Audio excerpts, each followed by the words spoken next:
영적 권세를 회복하라, 그런 제목으로 세 번째 하나님의 말씀을 나누겠습니다.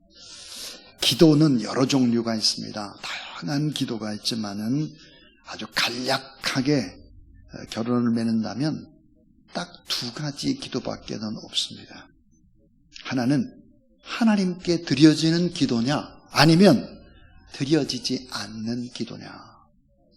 하나님께 드려지는 기도냐, 드려지지 않는 기도냐. 다시 말하면 하나님이 받으시는 기도냐, 아니면 받지 않으시는 기도냐. 하나님께서 기뻐하셔서 흠양하는 기도냐, 아니면 허공을 치는 그런 헛소리와 같은 그런 기도냐 하는 것이죠.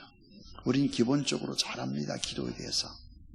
예수 그리스도의 이름으로 기도하고 하나님 앞에서 기도하고 성령의 능력을 힘입어서 기도한다. 잘 알고 있습니다. 그런데 구약 성경에 나오는 가장 아름다운 기도 응답의 표준을 보여주는 기도가 있습니다. 그건 한나의 기도입니다.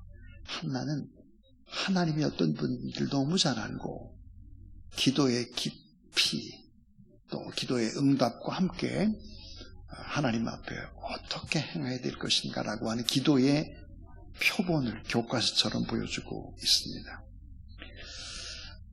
이 사무엘상 1장 1절부터 2장 12절까지에는 한나의 기도에는 5가지의 기도의 패턴이 나옵니다. 5가지 기도의 패턴. 이 5가지가 뭘까? 그 하나가 여러분 소설의 구성 요소가 5가지죠. 그 하나가 발단이 있습니다. 발단. 그 다음에 전개, 위기, 그리고 절정, 클라이막스 절정이고, 그리고 마지막 대단원. 이렇게 이제 5단계로 소설이 구성되죠. 연극을 위한 시나리오도 다 이제 이렇게 나옵니다. 그런데 이제 사무엘상 1장 1절부터 2장 11절까지 있는 이 말씀도 역시 이렇게 기도의 발단, 기도의 전개, 또 기도의 위기, 기도의 클라이막스, 또 기도의 대단원, 이렇게 이제 나눌 수 있게 되겠습니다. 자, 그러면 이제 우리 이런 5가지에 따라서 한번 잘 생각을 해보겠습니다. 이 첫 번째는 기도의 발단입니다. 발단. 이 기도의 발단이 무엇일까? 그것은 아픔이었습니다. 아픔. 여러분, 아픔이나 결핍이나 문제가 있을 때 기도하는 것은 놀라운 축복이죠. 오늘 말씀에 에브라임 선지에 엘가나라는 사람이 있었는데 두 아내가 있었습니다. 첫 번째 아내는 한나고 두 번째는 분인나였는데요. 문제는 한나라는 이 첫 번째 부인에게는 자녀가 없었고 두 번째 부인인 분인나에게는 자식이 있었다. 이름이 좀 분인나. 분인하게 하는 여자 분인나입니다. 이 분인나는 자식이 있었다. 여러분, 이스라엘 당시에 하나님께서 이 가정에 축복의 증거 또는 하나님이 살아계신다, 이 가정에 하나님 임재의 증거, 그 증거는 뭘까? 자식이었습니다. 시편 127편 3절부터 5절을 보니까 자식은 여호와의 주신 기업이요 태의 열매는 상급이로다. 젊은 자의 자식은 장사의 수중에 화살 같으니 이것이 그 전통에 가득한 자는 복이 있도다 그러십니다. 그냥 구약 성경에 있어서 정말 하나님이 이 가정에 복을 주셨느냐, 또 하나님이 정말 이 가정에 놀랍게 임재하고 있느냐, 그 증거가 뭘까? 자식이었습니다. 자식. 사무엘상 1장 5절 6절을 보니까 남편 엘가나는 아내 사랑을 많이 했는데, 한나를 너무너무 사랑했는데 그 한나에게는 자녀가 없었다. 그래서 분인하게 하는 여자, 이 여자가 자꾸 이제 한나를 괴롭혔다라고 하는 것입니다. 이런 괴로움, 고통이 결국은 뭐였을까요?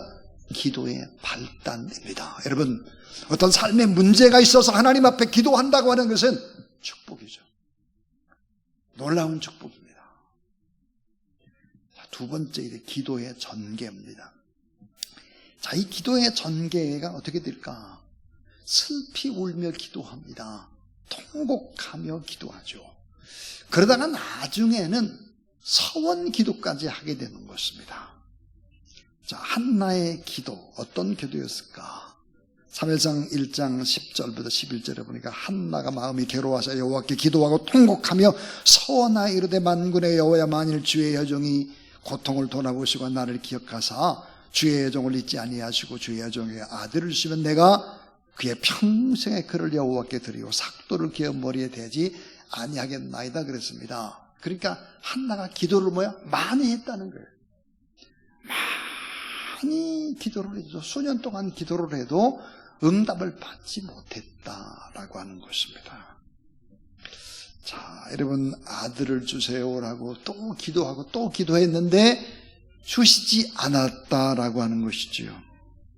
자, 왜 하나님의 응답을 놔뒀을까? 거기에는 하나님의 놀라운 계획이 있었습니다. 하나님의 마스터 플랜이 있었죠. 우리가 하나님 앞에 간절히 기도했는데 금방 응답이 안 된다. 하나님의 놀라운 계획, 섭리, 축복이 담겨져 있습니다. 자, 아브라함이 하나님 앞에 기도를 합니다. 자, 얼마 만에 이 기도 끝에 자녀를 얻었을까? 25년을 기도했습니다. 자, 내가 간절히 하나님 앞에 기도하고 또 기도했는데 응답의 시간이 너무너무 길어져요. 그때 나중에 어떻게 기도하나요? 하나님, 아들을 주시면 이 아들은 저의 아들이 아니라 하나님의 아들입니다. 그리고 하나님 앞에 바치겠습니다. 결국은 슬피 울며 통곡하고 오래 기도하다가 만약에 자식을 준다면 이 자식은 내 자식이 아니라 하나님이 준 겁니다. 하나님 앞에 바치겠습니다.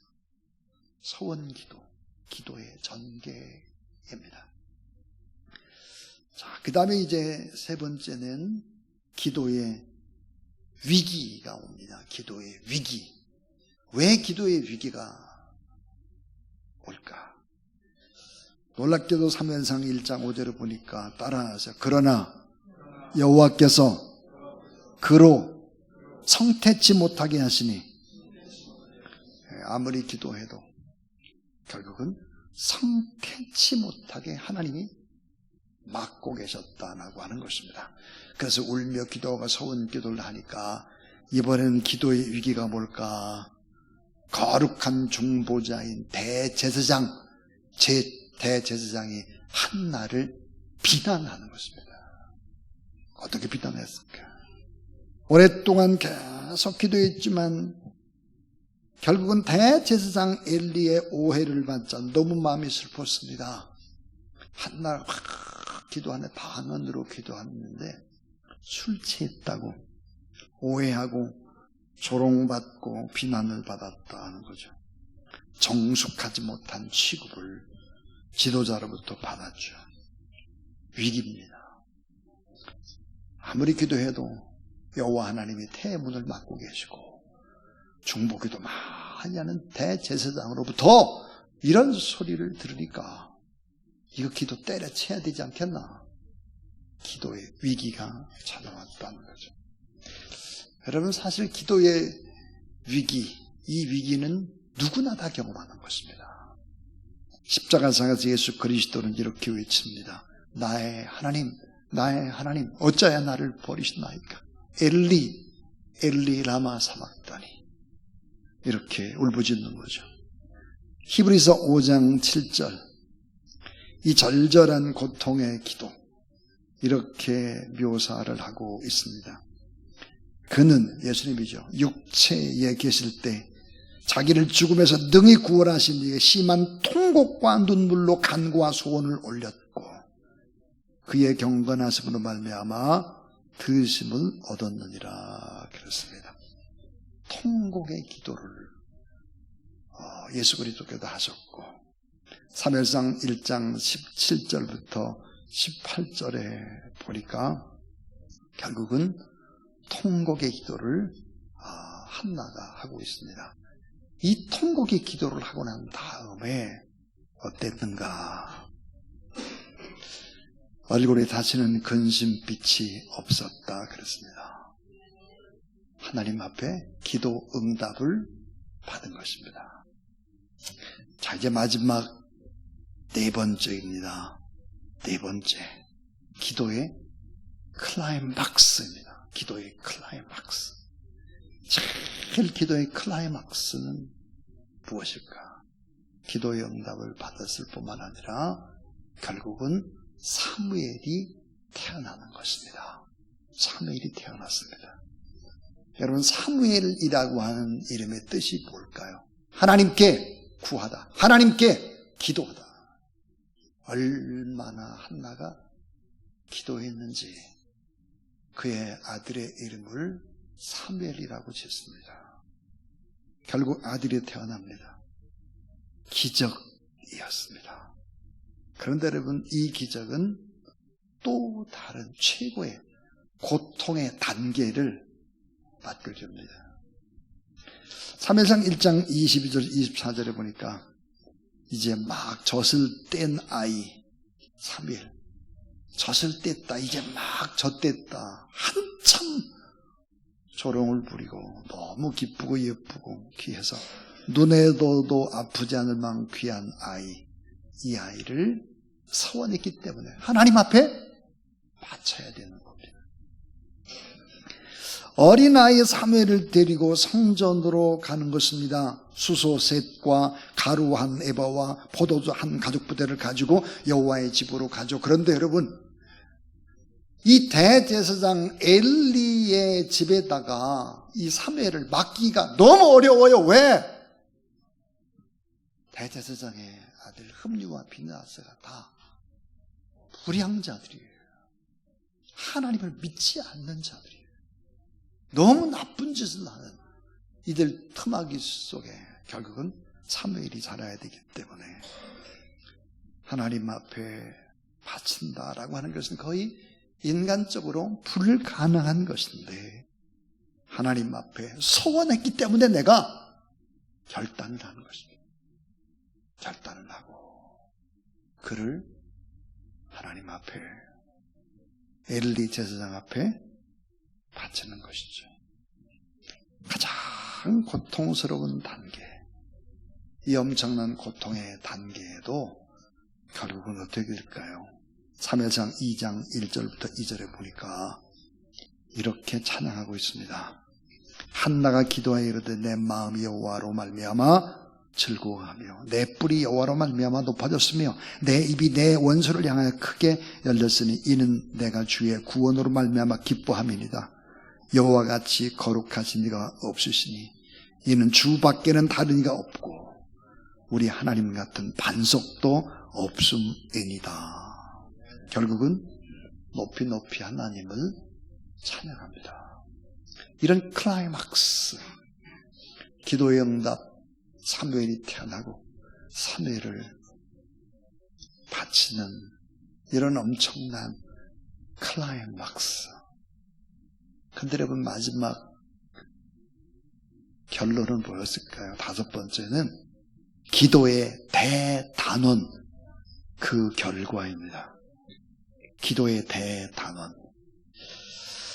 자, 이 불완전한 이스라엘의 사사시대에 이 한나가 기도에서 얻은 아들, 서원 기도대로 바쳤던 아들은 과연 어떤 사람이 됐을까? 이 대단원의 마지막 결과입니다. 이 사무엘이라는 사람은 마지막 사사입니다. 왕 같은 역할을 합니다. 제사장의 역할도 합니다. 선지자의 역할도 하는 것입니다. 뿐만 아니라 초대 1대 이스라엘 왕 사울을 세우죠. 그러니까 이스라엘 나라의 국부가 됩니다. 제2대 왕 다윗을 왕으로 세웁니다. 참 엄청난 얘기죠. 모든 이스라엘의 기초를 세우고 1대 왕, 2대 왕을 세웠다라고 하는 것이죠. 그런데 정말 기도의 대단원의 결과가 이렇게 어마어마한데, 저는 이 어마어마한 것의 결론이 뭐였을까? 사무엘상 12장입니다. 시간이 이제 사무엘 1장, 2장에서 시간이 쫙 흘렀어요. 사무엘상 12장 23절. 나는 따라하자. 난 너희를 위하여 기도하기를 쉬는 죄를 여호와 앞에서 결단코 범하지 아니하고 선하고 의로운 길로 너희에게 가르칠 것이다 그랬습니다. 하나님 앞에 결단코 나는 기도를 쉬지 않겠다. 기도를 쉬는 것은 범죄다 하는 것입니다. 엄청난 얘기죠. 최고의 이야기입니다. 최고의 축복입니다. 사람은 너무 어리석어서 삶의 문제, 고통의 문제가 와도 그냥 버텨요. 기도하지 않아요. 그런데 여러분, 삶의 문제가 있을 때 기도만 할 수 있다면 이런 엄청난 기도의 대단원의 결과를 얻을 수 있다 하는 것입니다. 오늘 저는 기도에 관한 이야기했습니다. 자, 이 기도의 발단, 그것은 뭐였을까? 아픔, 고통이었다. 자녀가 없다라는 그런 고통, 그 고통 때문에 기도를 시작했다. 기도의 전개는 뭐였을까? 슬피 울고 통곡하고 서원 기도를 했다. 그래서 어때요? 이 문제가 해결되는 것은 내가 할 수 있는 것이 아니고, 만약에 자녀를 준다면 이 자녀는 하나님 앞에 바치겠습니다. 하나님의 자녀입니다. 내 자녀가 아닙니다. 이런 놀라운 기도를 하게 되고, 기도의 위기도 겪습니다. 기도를 포기할까? 이런 위기. 그러나 이 위기도 기도하면서 이겨내는 것이죠. 누구나 다 기도하면서 위기를 맞습니다. 다 그렇습니다. 그런데 기도에 이제 클라이막스가 있죠. 기도의 응답을 받습니다. 그리고 사무엘이 태어나죠. 그리고 이거보다 더 중요한 거, 내가 서원했던 것을 이제 이행하는 것입니다. 우리는 하나님 앞에 급할 때 막 약속을 해놓고 이루어지면 새까맣게 잊어먹고 내가 기도 제목으로 내놓은 것이 뭔지도 모르는, 그렇게 신앙생활을 하는 사람들이 너무 많죠. 그렇게 돼서는 안 된다. 가장 고통스러운 단계도 하나님을 여전히 높이고, 그런데 기도의 대단원의 결과는 우리가 상상할 수 없는, 어찌 보면 작은 한 아이를 위해서 기도했는데 그 아이가 이스라엘 민족을 구원해내는 엄청난 능력의 도구가 되는 거죠. 그러니까 문제 속에서 하나님의 마스터 플랜을 우리가 봐야 되는데요. 필요한 것이 뭘까요? 우리가 믿음으로 하나님 앞에 기도하는 것입니다. 기도는 하나님과의 관계를 회복하는 대화입니다. 여러분, 관계를 회복하는 대화 가운데 핵심이 뭘까요? 예배죠. 하나님을 향한 신뢰. 혼자 기도하는 것도 중요하지만 공동체로 같이 뜨겁게 기도하는 것은 더 놀랍게 하나님이 일을 행하실 수 있다. 이 진리를 우리 가슴에 품고 또 하나님 앞에 이 밤에 기도로 나가기를 원합니다. 자, 우리 찬양팀 나오셔서 우리 기도할 수 있는데 왜 걱정하십니까? 기도할 수 있는데 왜 실망하십니까? 기도하면서 왜 염려하고 방황하십니까? 주님 앞에 무릎 꿇고 간구해 보세요. 마음을 정결하게 뜻을 다하여 기도할 수 있는데 왜 걱정하십니까?